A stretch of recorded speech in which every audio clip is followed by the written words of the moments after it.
Não precisa responder. Quantos de nós trouxe uma alma para Cristo esse ano? E o ano passado? E o outro ano? Nos últimos 10 anos? Será que vocês ganharam pelo menos uma alma para Cristo? Não precisa responder. Talvez alguns ganhou 10, outros 20. Talvez alguns não ganhou nenhum. Creio que a maioria talvez não ganhou nenhum. Que evangelho é esse que nós estamos vivendo? Que santidade é essa que nós estamos vivendo, banalizado, que nada é pecado mais? A mesma prática daquele que está lá no mundo é a nossa, e às vezes até pior, porque às vezes as pessoas que estão lá fora têm princípios melhores que os nossos. Isso é o que está acontecendo com a igreja. E é por isso que essa lição veio. A banalização da graça, porque estão achando que a graça é licença para pecar. E a graça não é licença para pecar. Vigiemos, porque cair na mão de um Deus irado, o arrebatamento pode ser a qualquer momento.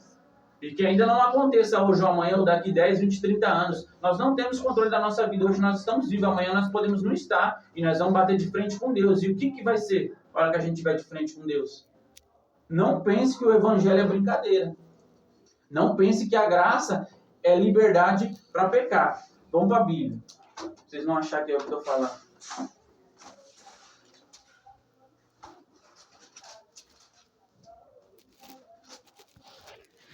Romanos capítulo 5. Se vocês quiserem acompanhar a leitura, é um pouco longa.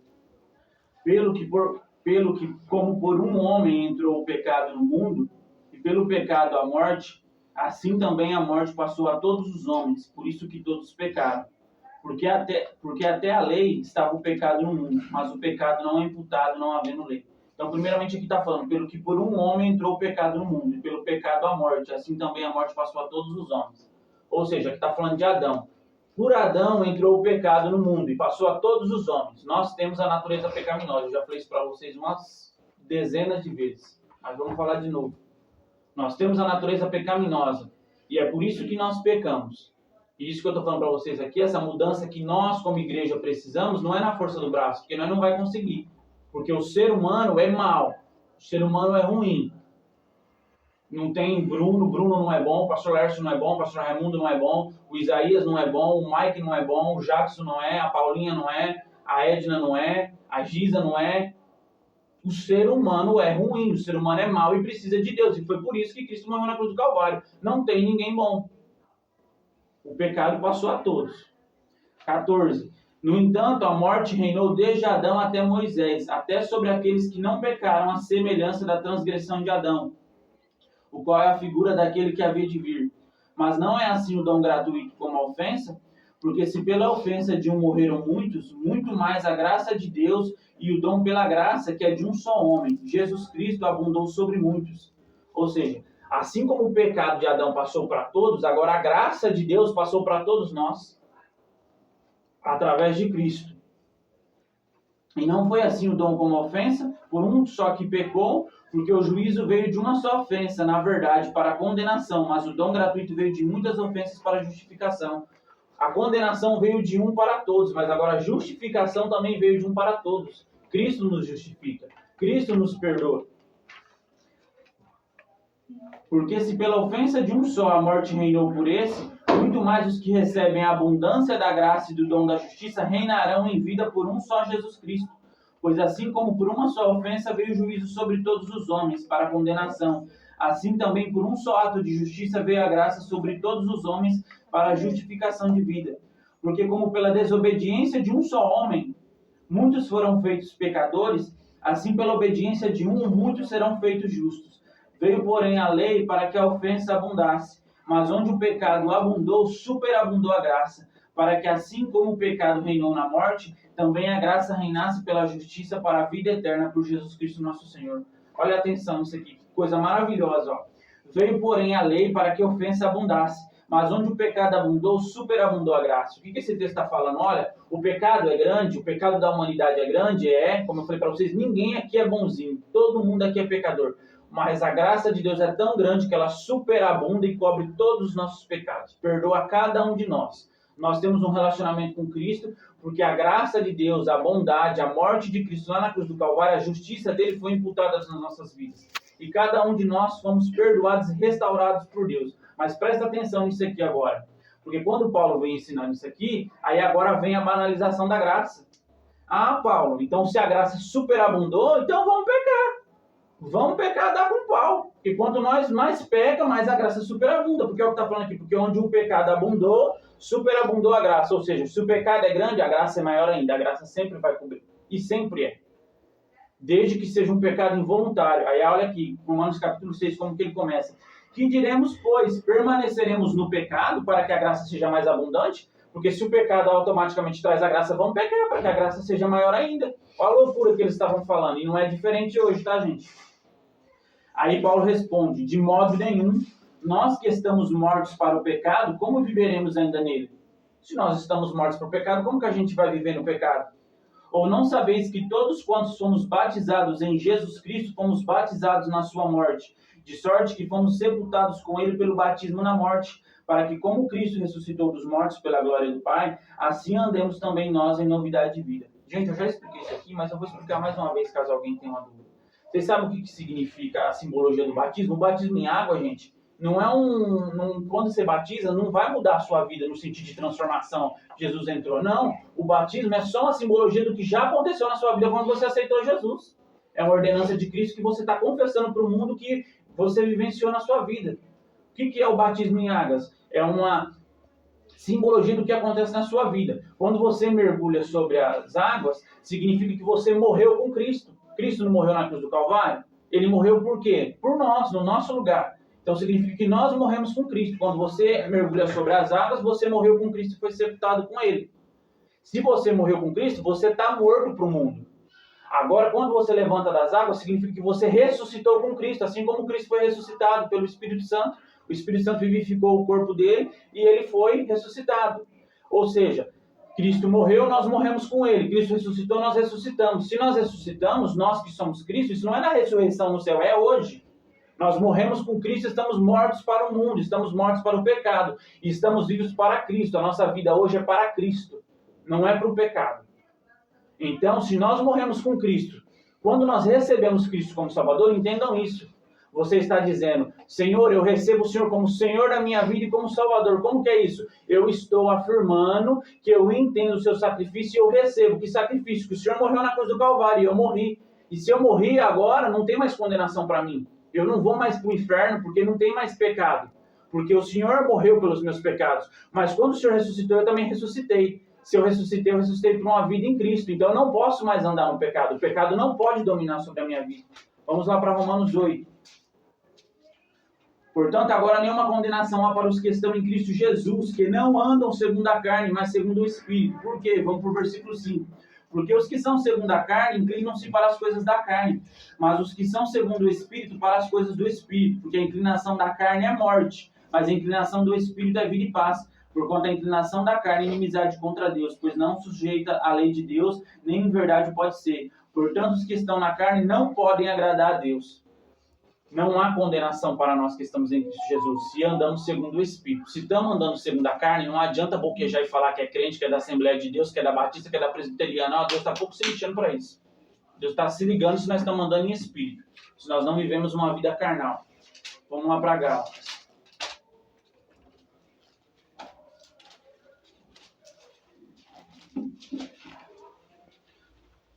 Capítulo 5, 19. Porque as obras da carne são manifestas, as quais são prostituição, impureza, lascívia, idolatria, feitiçarias, inimizades, porfias, emulações, iras, pelejas, dissensões, heresias, invejas, homicídios, bebedice, glutonarias e coisas semelhantes a estas, acerca das quais vos declaro, como já antes vos disse, que os que cometem tais coisas não herdarão o reino de Deus. Isso aqui são as obras da carne. Isso aqui ele estava falando com a igreja. Então isso aqui não pode ser presente na nossa vida. Se nós somos cristãos, o que tem que estar presente na nossa vida é o fruto do Espírito. E não as obras da carne. E não se engane. Ele finaliza falando assim, que os que cometem tais coisas não herdarão o reino de Deus. As pessoas estão barateando a graça de Deus. Só que vão se enganar, porque não vai herdar o reino do céu. Quem baratear a graça de Deus. Se quer estar com Deus, tem que viver uma vida de santidade. Ah, Bruno, então nós não podemos pecar? Como eu já disse, nós temos a natureza pecaminosa. Já falei isso para vocês várias vezes, não foi nenhuma nem duas. Aqui nós não somos perfeitos, nós vamos falhar e Cristo vai nos perdoar e nós vamos ser aperfeiçoados. Porque a nossa santificação ela é progressiva. Nós vamos a cada dia nos santificando com a ajuda de Cristo, mediante a oração, mediante a leitura bíblica e a consagração. Só que esse pecado que nós vamos cometer aqui é por erros esporádicos. Não pode ser uma prática. Eu não posso estar consciente pecando, batendo todo dia na mesma tecla, no mesmo pecado. Porque se eu estiver vivendo segundo as obras da carne, não tem como ver a Deus. Eu acho que aqui ficou bem claro para vocês, mas vamos dar continuidade na lição. Vocês têm alguma dúvida aqui? Posso continuar? Não, tá bem claro. Nesta lição, estudaremos sobre a graça de Deus. Não há dúvidas de que nos últimos anos os cristãos têm demonstrado maior interesse em conhecer melhor a doutrina da graça. Nesse sentido, pode-se dizer que há um despertar da graça. Contudo, para muitos, esse ensino continua ainda ofuscado. Nesse aspecto, pode-se dizer que a doutrina da graça tem sido mal compreendida e, portanto, mal assimilada, consequentemente desvirtuada. Muito do que se prega e se ensina como sendo o evangelho da graça, nada mais é do que uma forma deturpada da graça, é a graça barateada. Isso ocorre, gente, pela falta de ensinamento, pela falta de compreensão. Quando se traz um ensinamento errado de que a graça libera tudo, traz essa graça barateada, porque agora acredita-se que tudo pode. Cristo morreu e Cristo me perdoa. E Deus perdoa os nossos pecados, mas não podemos pecar voluntariamente. A graça ela nos traz grandes responsabilidades, ela exige de nós uma vida santa. Como eu já disse para vocês, a graça a gente vai muito pelo amor, mas se a gente analisar, ela vai mostrar a ira tremenda de Deus. Porque se Deus ele executou a ira dele de uma maneira tão feroz contra o seu próprio filho, imagina o que vai acontecer com nós se a gente for para o inferno. Não queira estar lá, não. Se nem o próprio filho dele foi poupado, se o filho dele foi massacrado na cruz, imagina o que vai ser de nós se a gente for para o inferno. Então vigiemos, porque estar no céu vai ser bom. No inferno não vai dar, não. Vai ser tenso.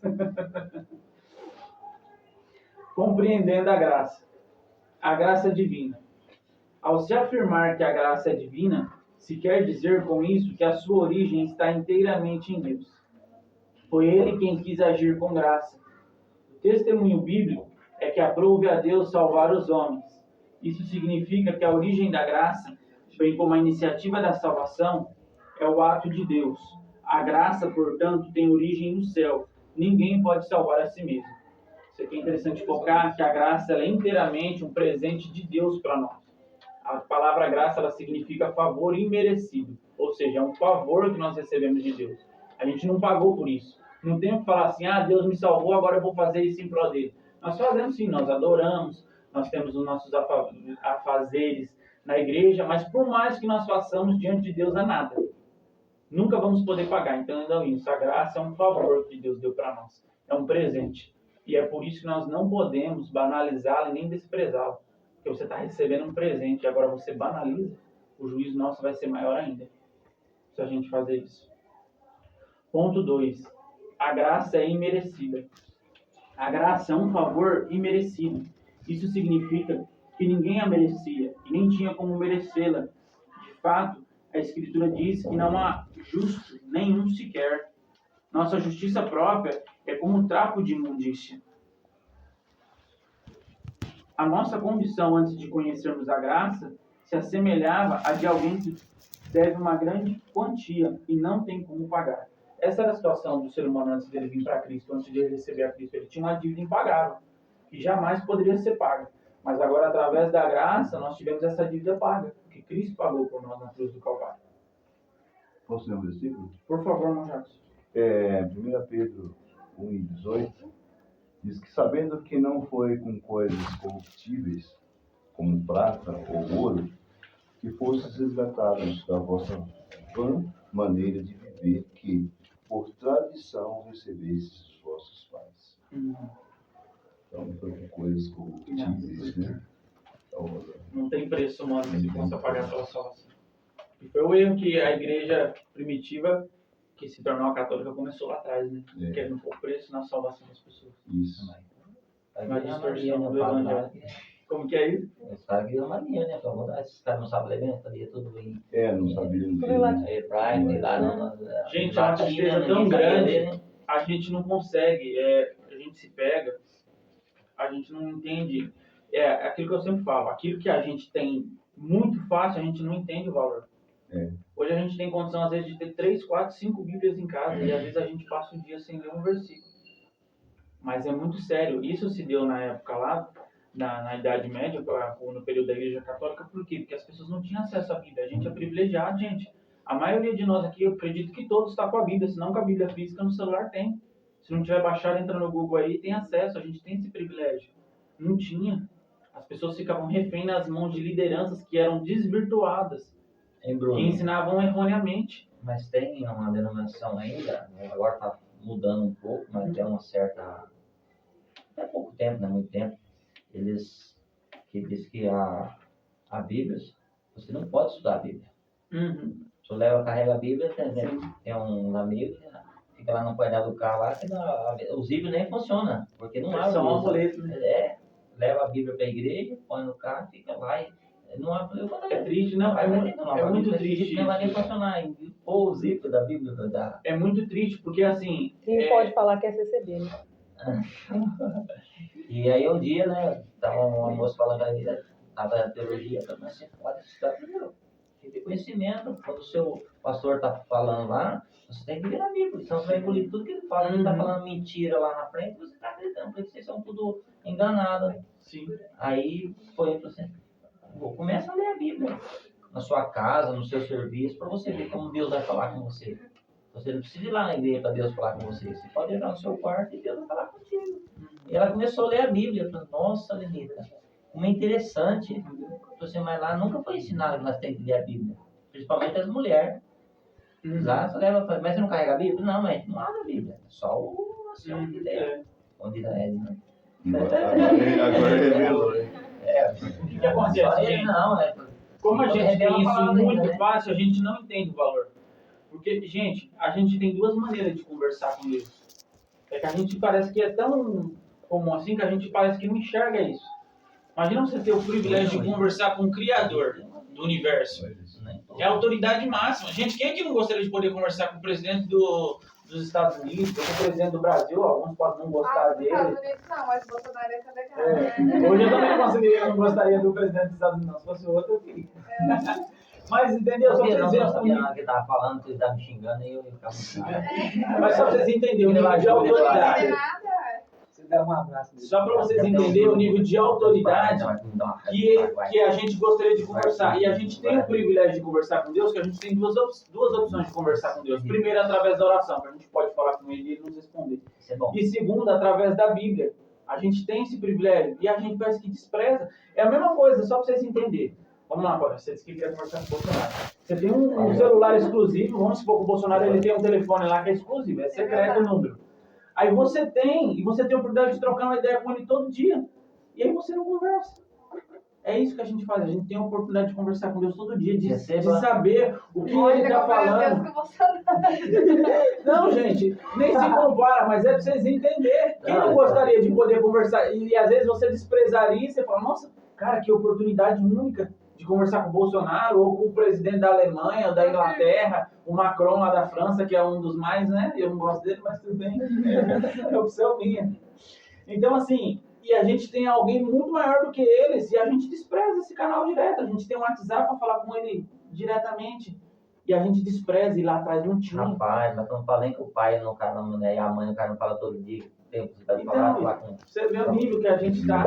E aí o que acontece? E lá atrás eles não tinham esse privilégio, gente. Eles foram restritos.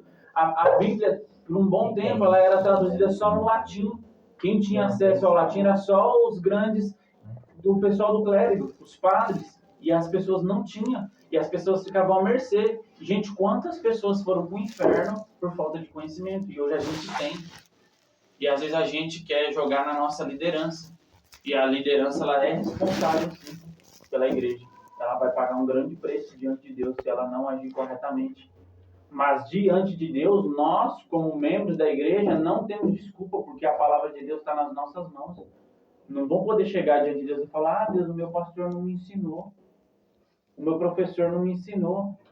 O meu líder não me ensinou. E eles sim vão dar conta diante de Deus se eles estiverem ensinando errado. Mas vocês, eu, não podemos falar isso para Deus, porque Deus vai falar assim, mas a minha palavra estava lá na sua mão, você teve todo acesso, por que você não leu? Por que você não gastou tempo com ela? Nós temos esse privilégio, gente, e desprezamos. A gente não entende. Porque se Deus falasse assim, ô Bruno, vou descer aí na terra e vou gastar 1 hora para conversar com você. Você fala, mas Deus, agora. Mas Bruno, você tem que trabalhar amanhã. Deixa o emprego para lá, eu arrumo outro depois. Mas você tem que fazer tal coisa. Deixa. Eu vou gastar essa 1 hora com Deus. Mas parece que a gente não entende que a palavra de Deus é a mesma coisa. É como se ele estivesse aqui do nosso lado. Até no nosso dia a dia, se a gente tivesse a convicção, Deus desceu, e a gente visse Deus do nosso lado o tempo todo, a gente não ia fazer as coisas que a gente faz. A gente esquece que o Espírito Santo está dentro da gente e ele está vendo tudo que a gente faz. A gente age como se não tivesse, como se ele estivesse lá no céu longe. A gente age como se fosse o nosso pai terreno. Ah, perto do meu pai, não faço isso aqui não. Aí ele não está aqui, ele não está vendo, então não dá nada não. Quantas vezes eu não fiz isso, gente? Ah, minha mãe não está vendo. Se eu tivesse perto dela, eu não faria isso não. Ah, meu patrão não está aqui. Se eu tivesse, eu não faria. É interessante você falar isso, que ele é exclusivo, né? Se você faz um propósito também somente para falar com ele, esquecendo o outro senhor, né? Que é as coisas materiais, e você está mesmo só querendo falar com ele, te ouve, e você sente que ele está te ouvindo. Uhum. Eu falo, porque tem experiência sobre isso, né? Porque você fala, eu fiz um propósito, você desliga das situações dessa terra e eleva os seus pensamentos ao céu. Você fala, Deus fala. A nossa frase, irmão Jacques, somente por um motivo. A gente não gasta tempo com Deus. Sim. A gente não gasta O tempo com tempo Deus. disponível, porque se você não dá para servir 2 senhores, né? Não dá. A Bíblia fala. Então, assim, quando você se desliga, assim, é somente Deus e é somente Ele. Você Parece que não, mas a gente é muito idólatra a 2 deuses. Mamon e Cronos, tempo e dinheiro. A gente troca Deus pelo tempo e dinheiro. Quando a gente não é escravo do nosso dinheiro, a gente é escravo do nosso tempo. Não, a maioria das pessoas, né? Nós temos essa dificuldade. Nós servimos mais ao Deus tempo e o dinheiro do que ao nosso próprio Deus. Como assim ao tempo? Nosso dia é corrida tão grande, e eu não estou falando que não é, tá, gente? A vida de todo mundo é corrida. Realmente. É corrido, hoje em dia é corrido. Tem gente que acha que é só a vida de adulto de quem é casada, dos jovens também é corrido. Um jovem ele estuda, às vezes, faz um curso técnico, trabalha, faz um estágio, faz tudo. É muito corrido. A gente sabe que é. Às vezes as pessoas batem muito no jovem. Ah, o jovem não faz nada, fica com a bunda pra cima o dia inteiro. Não, não é assim não. A gente sabe que a vida dos jovens é corrida. Mas aí a gente deixa isso tomar esse tempo da gente e a gente não tem tempo pra Deus. E aí a gente parece que não, a gente está deixando o tempo de tomar o lugar de Deus na nossa vida. E tudo que toma o lugar de Deus na nossa vida é uma idolatria, é um outro Deus. Então, como que fazer? Não é fácil, mas é separar um tempo para Deus, primeiramente. Se a gente separar meia hora para Deus no início do nosso dia, depois não vai fazer a atividade nenhuma. No final do dia, sempre, né? É muito grande. Às vezes a gente comenta, meu Deus do céu, o dia é muito curto, Uhum. a semana passa assim. E porque a gente fica tão focado nas obrigações que a gente tem, nos E deveres. são muitas, né, Isa? Não, obrigações e tem coisa. Como você está falando, né? Tudo envolve dinheiro, tudo envolve. Um que a gente gasta demais, né? Então você tem que lascar mesmo para. Gasta muito e tem que ganhar muito, né? Tem que trabalhar muito. A gente não ganha para poder gastar, a gente gasta e depois vai lá ganhar para ter que pagar. Esse é o problema, não. Às vezes eu vejo sempre o Laércio falando da igreja lá, a igreja inteira, a igrejinha lá, no chão batido. E por que as coisas, eu lembro muito bem que meu pai logo de manhã, já estava logo cedinho, enquanto lá acendia, enquanto o fogão, a água demorava para ferver lá no fogão a lenha, né? Então ele lia a Bíblia, chamava, eu via todo mundo, lia, fazia o culto doméstico logo cedo. Aí, só que camarada, eu lembro, na roça a gente almoçava 9 horas. 1 hora merenda, né? 4h30, janta. 5 horas, 5h30, começou a inclusive para reunir toda a galerinha lá, porque era uma igreja, né? Que lá em casa tinha uma igreja formada, né? Era uma congregação, 13 pessoas. Como é que é o sobrenome, Isa? É Marx? Marcos. Era a congregação Marx. Congregação Marcos. E na época, logo quando eu nasci, ainda tinha minha avó, então era 13 pessoas. Aí, o pai já fazia já o culto ali, lia a Bíblia, cantava uns hinos do jeito dele lá, né? E quantas vezes, inúmeras vezes, a gente se recebia, a gente sentia a presença de Deus, nós orávamos todas as vezes em volta na cama do meu pai ia na hora de dormir, vamos orar para dormir. E era um negócio, tudo tinha ordem, cara. Eu lembro, o negócio é complicado, mas era uma complicação, era boa. Nós tínhamos um momento de brincar, mas tinha um momento de vamos orar para dormir. Ele ia dormir, nós não ia dormir, mas nós já orava, deixava já oradinho ainda, tá tudo certinho já. Foi. E não era uma oraçãozinha assim de 2 minutinhos. Aquilo nós, o pai orava assim, e aquela molecada em volta, Deus visitava. Mas por quê? O tempo, só para voltar a dizer, o tempo não é que o dia era maior, era 24 Não, é horas. que se por dia. organizava. Levantava cedo, então já tinha o curtinho do mês. Então eu ia para a escola e tal. Meu pai, olha, vai sair sem orar? Mas, é. E sempre eu tenho, às vezes, como eu tenho esse costume desde a infância, e sempre eu falo para meus filhos, viu, não sai de casa sem orar, vai trabalhar, ora o Senhor. E ter essa, assim, essa tradição desde criança. Só que é o seguinte, ainda sobrava tempo. Dormia, acordava e no dia não amanhecia, velho. Hoje não, hoje você fecha o olho quando acorda 5h30 da manhã. Meu Deus do céu. Mas é. Então a correria de hoje você vai estudar e acaba de estudar, porque antigamente dava só até o quarto série, né? Hoje não, a pessoa está estudando aqui e já está pensando, está lá na escola. Nossa, tem que curso, tem aquele trabalho para fazer. Tanto até o jovem está lá na escola, mas já está pensando que ele tem que voltar em casa, trocar de material, entrar no seu quarto e fazer aquela matéria que ele tem que fazer o curso, ele tem que estudar para aquilo. Ele não faz um curso só, faz 2, 3. Mas é. Aí as coisas de Deus vai ficando para trás. Mas eu não tenho tempo, não. Quando aqui eu não poderia estar todo jovem da escola dominical aprendendo. Não, é porque trabalhei a semana toda, eu tenho o direito de descansar até mais tarde. Todo mundo tem o direito. Mas e aí com o direito da vida eterna? E entender das coisas de Deus, como é que fica? Eu também fiz a mesma coisa, estou aqui. Não, isso aí é o que eu falo. E assim, Então, vai falar assim, bom, parabéns para nós que estamos aqui. Mas não poderia estar todos aqui? Tem jovem aqui que tem mais de 2 anos que não vem na escola bíblica dominical. Você já aprendeu tudo? Não. 2 anos. Tem mais, tem. Já vem aqui, eu não sei o que é. Luísa, o que você falou aí, eu achei algo bem interessante. Pessoal, escuta aqui, Luísa falou algo que eu achei bem interessante. Isso traz um peso muito grande sobre nós homens, viu, meninos? Você já vai aprendendo aí. E por que isso acontecia na casa do Isa? Por uma atitude. O pai dele, como responsável pela família, ele tomava atitude. Então isso recai sobre os homens. Porque se eu na minha casa, estou na correria, mas se eu levantasse de manhã e chamar a Ruth e falar assim, pega o Levi, ele não entende ainda, mas vem aqui, vamos cantar um hino, vamos ler a palavra de Deus, vamos orar nem que fosse 5 minutos, na hora de dormir também. Porque eu, como homem, eu tenho autoridade para fazer isso. Entendeu? É mais fácil para o homem fazer isso. Às vezes a mulher vai fazer, o homem fala assim, eu não vou não, estou assistindo um filme. E não que a mulher não possa fazer, tem mulher que faz também. Mas normalmente... A Bíblia refere mais ao homem. O homem é o cabeça, o homem tem que puxar essa responsabilidade. É fácil, não é? Falar para vocês, em casa a Ruth é mais crente que eu. Bem mais. Entendeu? Mas é obrigação nossa como homem. O homem tem que puxar. Se o homem puxar, ele tem o poder de influenciar. Só que por que muitas vezes não vai? Porque às vezes o homem vem de puxar para o mundo doméstico, ele puxa para outras coisas. Ele puxa para assistir um futebol, para assistir uma novela. E não vou falar que tem para assistir futebol, digamos assim. Você pode assistir, beleza, tá? Mas a sua prioridade é o futebol e as outras coisas não. Esse é o problema. Então, assim, você está entendendo? O pai do Isaías puxava. E por isso eles foram. E os irmãos do Isaías hoje, pode não sei se estão todos na igreja ou não estão, mas eles conhecem a verdade. Eles não são inocentes diante de Deus. Porque o pai ensinou. Eles tinham esse momento. Né? Ele corre lá no velho. Outra coisa que é interessante, eles faziam de manhã e à noite. Mas vocês viram que a primeira coisa que eles faziam era o tempo para Deus?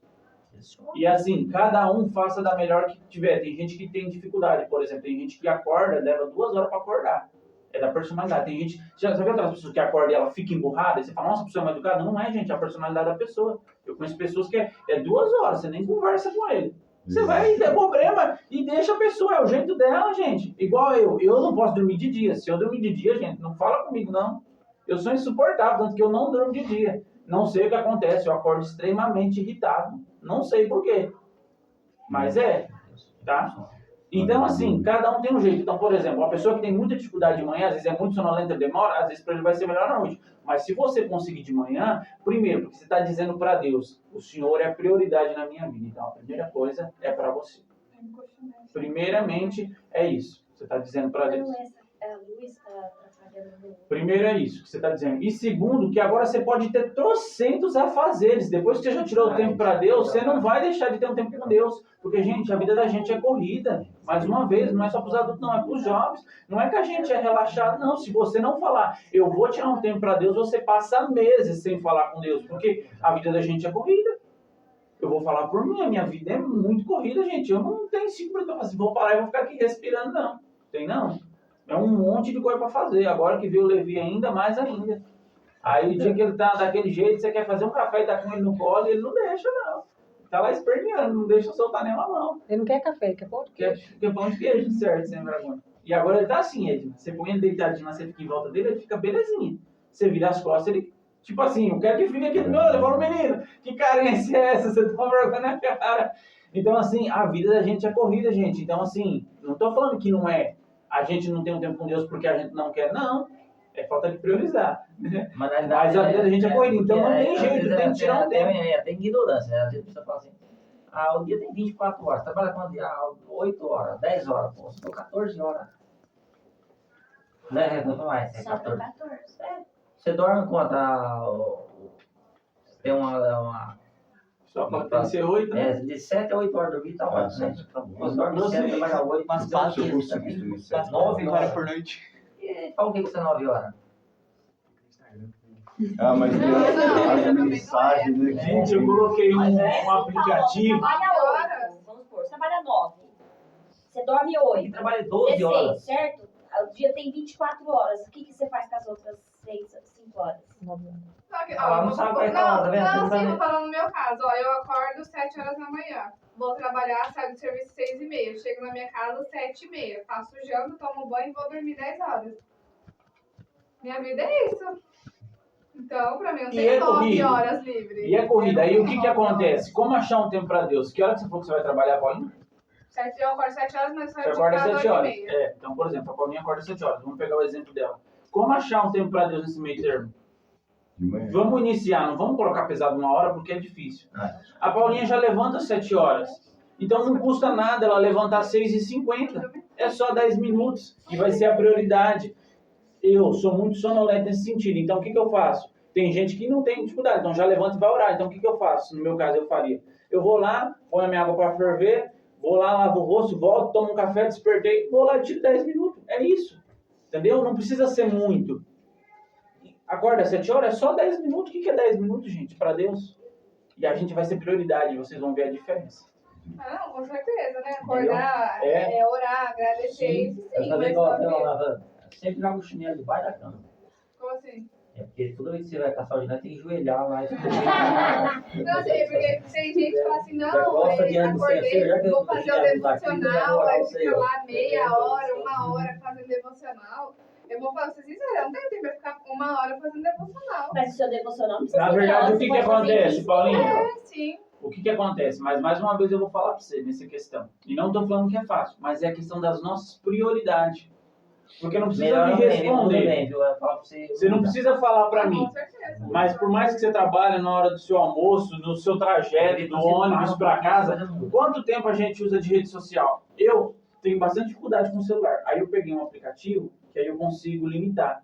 Aí eu falei, eu vou colocar 1 hora para me usar de rede social por dia.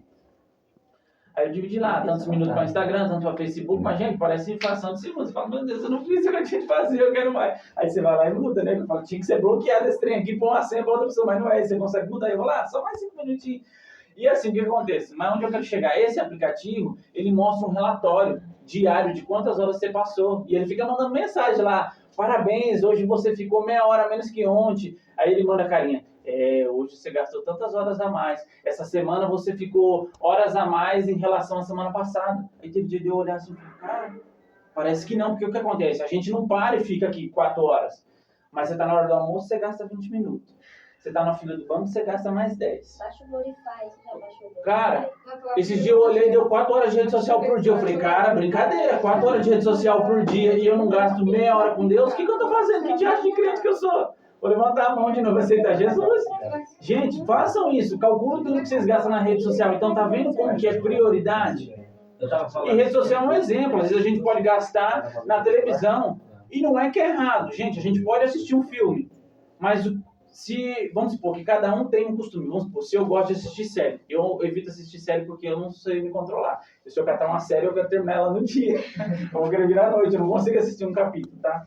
Um dos meus pontos fracos é a falta de disciplina. De disciplina, nesse sentido, não é nem disciplina, nesse sentido é falta de domínio próprio mesmo, né? Eu quero assistir inteiro. Tem um monte de série que eu parei, na verdade, eu falei, gente, eu não faço mais nada, eu sou série, vou abandonar esse trem que vai lá. Aí eu fico coçando, querendo terminar de assistir e não termino. Aí, beleza, mas vamos supor, quem tem costume de assistir uma série, se você assiste todo dia um capítulo, ou dois, que seja, às vezes você gasta de 40 minutos, 1 hora. E não é errado você assistir uma série. Mas o que é mais importante, Deus ou a série? Porque às vezes a gente não tem tempo, e a gente precisa ter lazer, tá? E às vezes o nosso lazer é assistir uma série, a gente gasta 1 hora, mas eu não consigo tirar 10 minutos todo dia para Deus. Nem que for na hora que eu estou voltando do busão da empresa para casa, quem vai de ônibus, né? Tem gente que às vezes vai de moto. Mesmo quem vai de moto, você não consegue, enquanto você está indo trabalhar, orar. Entendeu? Então, assim, é questão de prioridade. Onde que a gente chega, gente? Não entenda que eu estou aqui hoje como acusador de vocês. Ah, o Bruno está falando para bater no jogo. Não, eu estou me colocando no meio de vocês. Eu, a igreja de Cristo, não é do setor 2 que eu estou falando. A gente, o nosso coração não está em Deus como prioridade. Deus não é a nossa prioridade, gente. E é por isso que a gente vive assim. Porque se Deus fosse a nossa prioridade, não. A série deixa pra lá, deixa isso aqui pra lá, deixa isso aqui pra lá. Mas a gente não consegue, porque Deus não é a nossa prioridade. Esse é o nosso problema. E hoje, se tiver Deus não é a prioridade para nós. Se hoje tiver uma pessoa assim, nossa, não crente.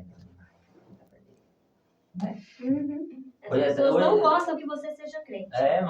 Mas isso é a coisa do encardido. Não, porque ele já fala assim, tá querendo ser crente demais, tá querendo, mas viu, ontem o irmão fala não, né?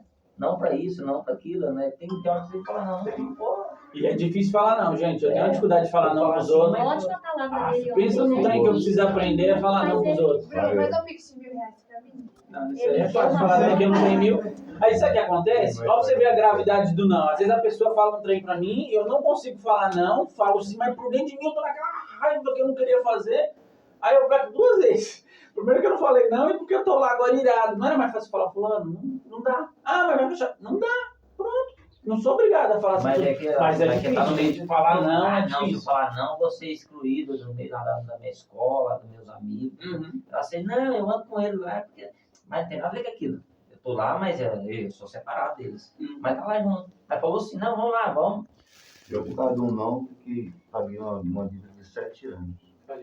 A gravidade. Por eu não falar não, porque era meu amigo. E, gente, não é fácil não, viu? Não é fácil falar não. É difícil às eu vezes. perdi uma amiga por 2 anos porque eu falei não pra ela por ser madrinha. Você tá entendendo que é difícil? É difícil. E você não, provavelmente, Isa, você falou não foi porque você não gostava dela. Algum motivo você teve. Meu marido não queria ser. Então, e aí? Você vai arrumar uma confusão no seu casamento e a pessoa vai ficar chateada com você? Não é fácil falar não, porque o não traz consequências. Só que se você fala o sim, você tem um problema. Mais. A Giza perdeu uma amiga, mas um sim dela, talvez ela poderia ter perdido o marido. Você está entendendo? A gravidade da gente ter que aprender a falar não. E é difícil porque sempre traz. Normalmente o não vai fazer que a pessoa que pediu algo pra nós vai ficar chateada. Vai fazer o quê? A pessoa que tem a maturidade. Hoje a gente voltou Azar a falar dela. depois, mas ela ficou 2 anos triste sem falar comigo. Mas hoje a gente conversa normal e a gente sai, se diverte. Mas foi doído, não foi? É complicado o negócio. É complicado. Então, Não, até porque são coisas que envolvem. É complicado. Por exemplo, Ela não deixou nem eu ir no casamento dela. não, porque o que acontece? Normalmente quem chama pra padrinho e madrinho é porque tem um caso especial. Eu mesmo tive essa experiência, Giza. Mas é Eu porque passei por ela isso. é 880, ela é bem nervosa. Então ela falou não e pronto. Eu passei por isso. Me chamaram pra ser padrinho recentemente. E um menino muito gente boa, até gosto bastante dele. Não é da igreja, Paula. Depois Paula eu já fiquei- queria saber quem que era o meu. Eu não é da igreja, não.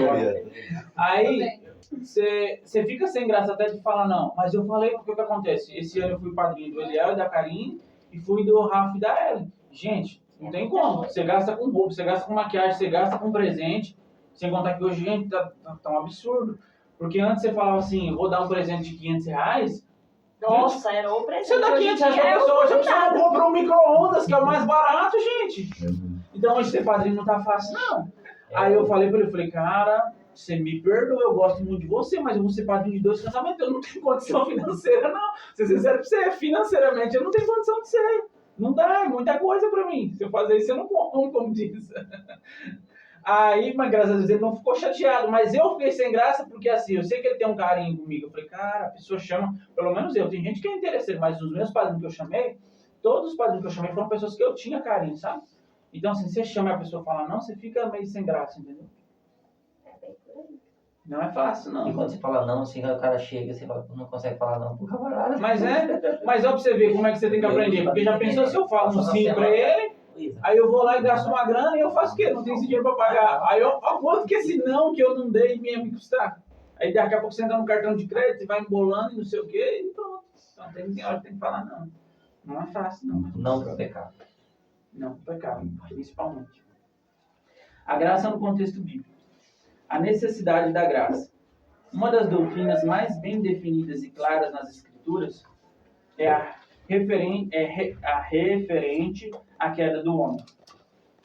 O primeiro fato a ser observado é que Adão, o primeiro homem, foi criado como um ser moralmente livre, podendo escolher o que fazer.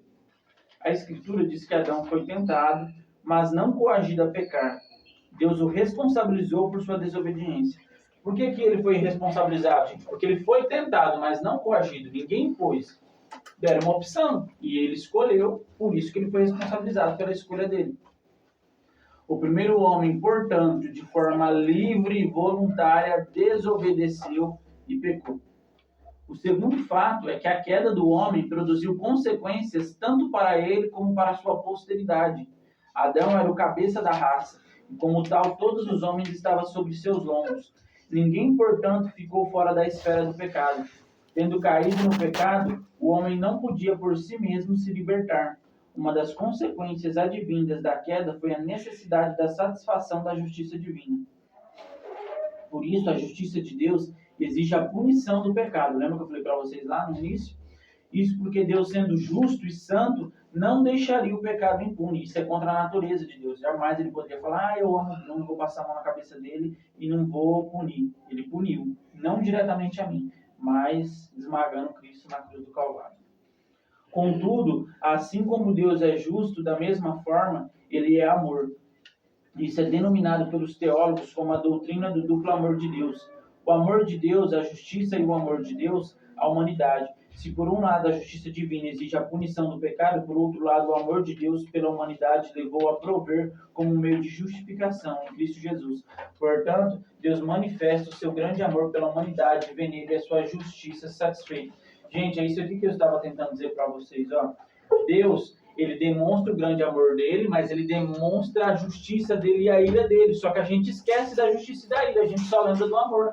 Ah, Deus amou o mundo, Deus me ama, que Cristo morreu. Aí a gente acha que Deus é besta por conta disso. A gente trata Deus como se ele fosse um gênio para fazer os nossos desejos. A gente parece... Sabe o que a gente age? Parece que a gente é assim.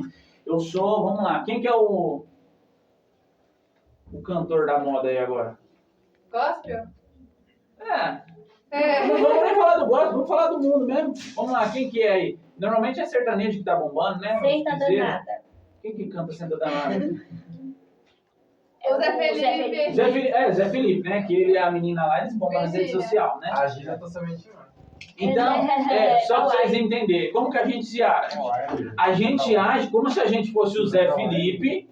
Presta atenção nisso aqui, gente. A gente age como se a gente fosse o Zé Felipe e Deus fosse o nosso fã-clube. Que Deus, ele deu o filho dele, não é porque... É porque nós somos muito bons. Nós é o Zé Felipe, então por isso que ele deu o filho dele. Ele é nosso fã. Mas não é, gente. Ele deu único e exclusivamente pela misericórdia dele. E o fato dele dar o filho dele demonstra amor, mas como eu disse no início, demonstra uma ira tremenda. Então vigiemos para nós não cair na mão de Deus com essa ira, porque é terrível. Ele moeu o próprio filho. Imagina a gente. Engraçado. Não dá, não. Falando sobre o Deus de amor, a Priscila Alcântara disse: ai, esse Deus aí não é meu Deus é um Deus de amor. Esse é meu Deus, é um Deus de amor. Você viu que a Jamile já passou pro lado dela, né? A Jamile já foi. Se der tempo, gente, Não, nós vamos entrar nesse assunto. Passou aí, não, já tinha passado há tempo, você viu, né? Amor. Ela falou que ela sempre cantou música, Secular. sempre cantou. Fez show pra gospel, fez show pro mundo. A Jamile. Aquela Ela saiu do meio evangélico. Aí agora, só que agora ela, como se diz, agora ela saiu, anunciou. né? Anunciou. Mas ela falou que ela sempre cantou. músicas românticas, músicas, né, seculares. É porque o que acontece, gente? Essa aí. Por exemplo, Vencendo. quando você tem uma pessoa, por exemplo, a gente tem uma pessoa igual a Giza, que canta muito bem. Obrigada. A Giza canta bem, a Giza tem um dom, gente. Canta muito bem. Várias pessoas cantam, mas cá entre nós, tem pessoas que cantam e tem pessoas que têm um dom. Parece que é natural. Outros é porque estudou muito, mas independente. Tem pessoas que são diferenciadas nesse ponto.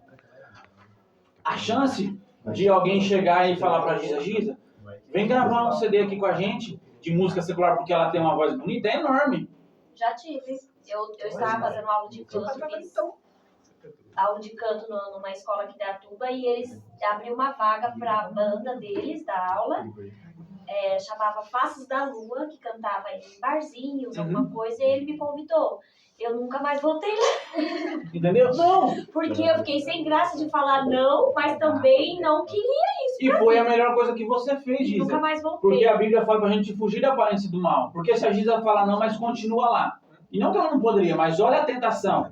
Aí daqui a pouco vai, daqui a pouco ganhar vai. dinheiro por isso. Entendeu? E dá dinheiro, gente. Então não é fácil. Não tô falando que ele está certo, mas é muito perigoso, porque você tá falando de dinheiro, é muito dinheiro. Gente, Gustavo Lima faz show, é 800 mil um show, gente. Eu vou trabalhar minha vida inteira e eu não vou ganhar 800 mil. Vocês estão entendendo que é muito dinheiro? Então, assim, o cara tem que ser... Gente, ó... É por isso que Marília Mendonça... Marília Mendonça, se eu não me engano, era crente. Se eu não estou enganado, a Anitta era crente. Michael Jackson, Elvis Presley. Michael Jackson, Elvis Presley, tudo. E Satanás vai em cima, porque os caras têm uma potência. Os Mamonas também, né?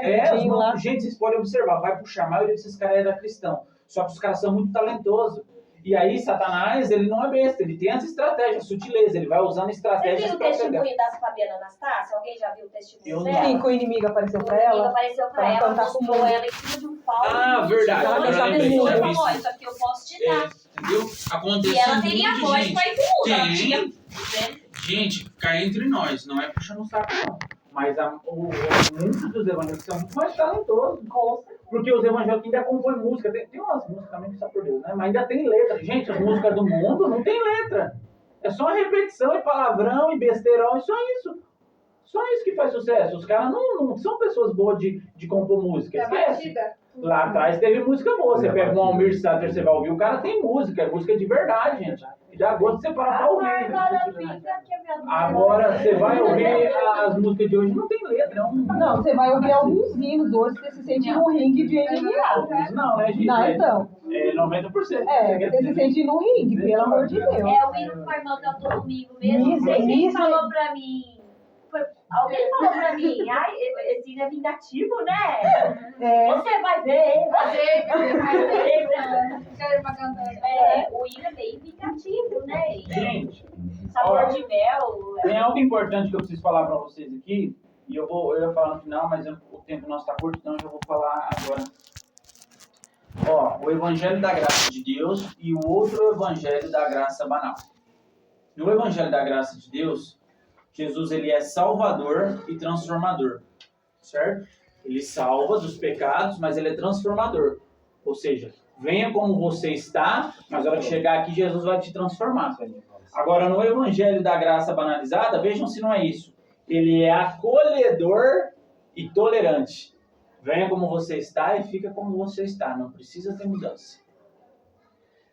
No Evangelho da Graça, o crente é discipulado para ser como Jesus. Ou seja, o crente vai ser um discípulo de Jesus. O que é um discípulo de Jesus? É um seguidor de Cristo. Por que nós somos chamados de cristãos? Porque somos pequenos Cristo. A primeira vez que esse nome foi dado foi em Antioquia. Pela primeira vez, os discípulos de Jesus foram chamados de cristãos, a Bíblia fala. No Evangelho da Graça Banal, acomoda o crente para que aceite-se como é. Não, é assim mesmo. Deus te perdoa, a graça dele. Que é o que está falando, é o amor. Não, esse evangelho... Gente, o que a gente mais vê falar é... Não, as pessoas não amam. Como que não amam? As pessoas acham que o amor é a falta de correção. Sabe o que acontece? O pastor chega hoje e fala, Bruno, você cometeu tal erro, você está disciplinado, você está excluído.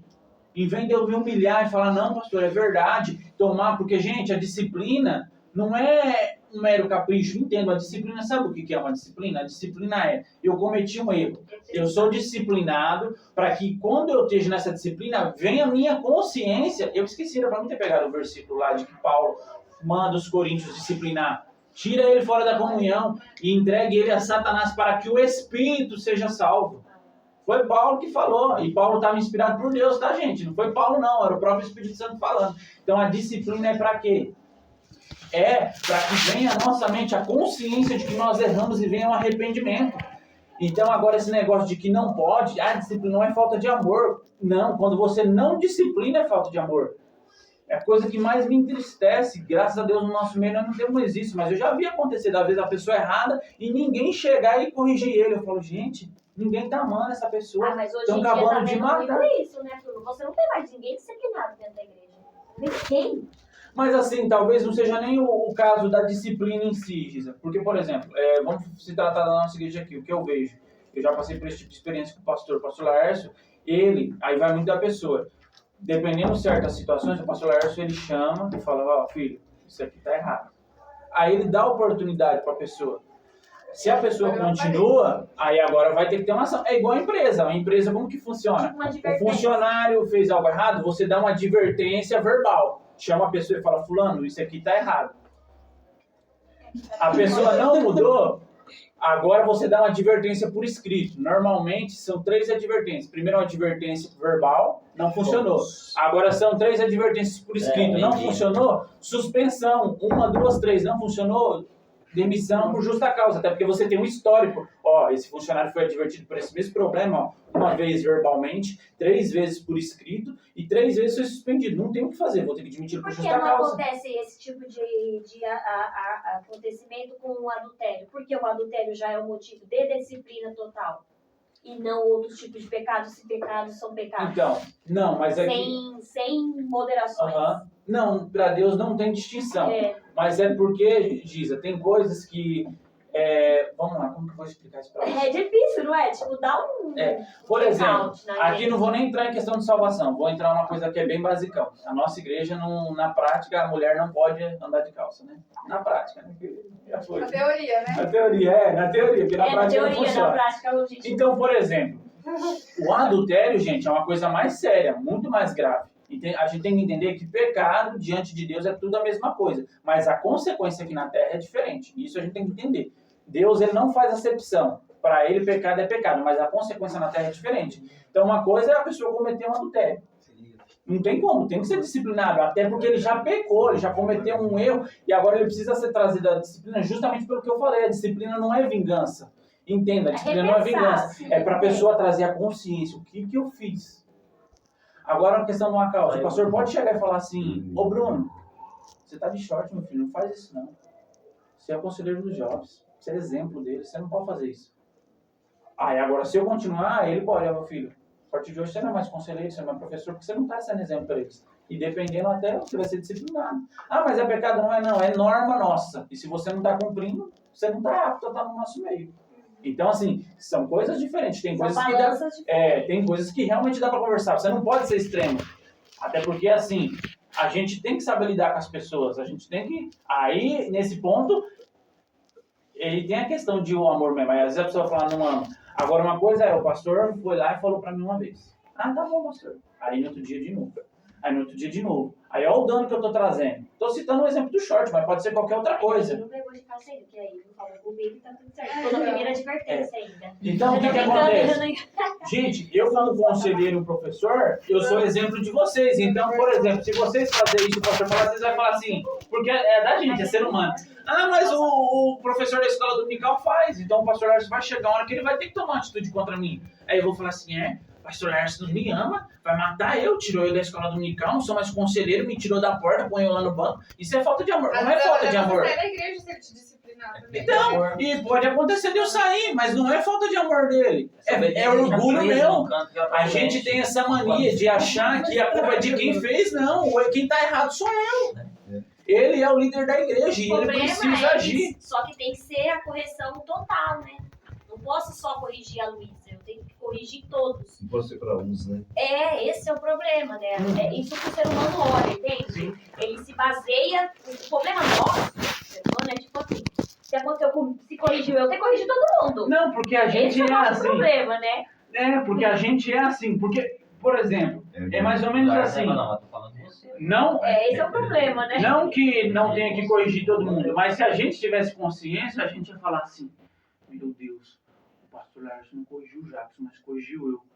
Nossa, graças a Deus, o Senhor é bom, o Senhor teve misericórdia e ele corrigiu, eu não vou ficar no erro. Nossa, coitado do Jackson, não foi corrigido, vai morrer no erro, meu Deus do céu. Sabe que vai perder a salvação dele? Porque, gente, quem ama corrige por conta disso, porque a correção é para salvar, não é para matar. Mas nós achamos que é por... Se o pastor não me corrigir, ele está me mandando pro inferno, gente. Não entendam. Se um dia vocês errarem o pastor de vocês e não corrigir, não fiquem felizinhos, não. Fiquem tristes. Fiquem tristes porque ele está mandando vocês pro inferno. Gente, o pastor Lars já me chamou várias vezes a atenção, porque minha sobrancelha tava fina, porque eu passava base na unha. Então, assim, eu já fui, pegada Já apanhou bastante, né, gente? muito. Entendeu? Então, eles ainda vivem uma vida boa. Vivem Não, uma- eles estão no céu. Eles não sabem o que é a vida dele, não. né? Mas eu já fui pegada por muita Entendeu? coisa. Então, assim, gente, a correção, Não tomei jeito. ela é feita por quem ama. Eu Se acho um que dia- não, minha sobrancelha grossa aqui, ó. A mesma coisa, se os pais de vocês não os corrigirem, não é amor. Eles podem até achar que é amor, mas não é amor. Ele está pondo vocês a perder. O dia que o pai de vocês corrigir, entendam, é por amor. O pastor corrigiu, é por amor. Ele pode se equivocar? Pode, mas na maioria das vezes é por amor. Deus também é por amor. E é melhor ele corrigir quando é por amor, porque não queria cair na mão de Deus. Eu tô muito fina, Camila. Ah, não, eu prefiro cair na mão de Deus. Não, eu falo depois. Né? Ah, tá. E o favoritismo? Então, Porque tem gente, eu vi uma situação, a pessoa falou assim, mas o filho dele, ele errou, saiu com outra lá, e aí a minha perdoou, beleza. Mas a disciplina foi tão baixa, né, tão pequena em relação a outra. Eu acho que eu sei de quem o senhor tá falando. Ah, da Edna. Aí, A Paula. foi um comentário, e aí como a pessoa, a gente é obreiro, aí vem os comentários da igreja em relação a isso. Mas quem tem que tomar essa decisão, essa corrigir é o próprio líder, né? e com Você certeza fica assim, ele vai prestar ou- conta diante de Deus se ele não fez, né? Eu não queria ser pastor, não. Pessoal, então é vamos mais subir aqui, responsabilidade já passou de hora. minha.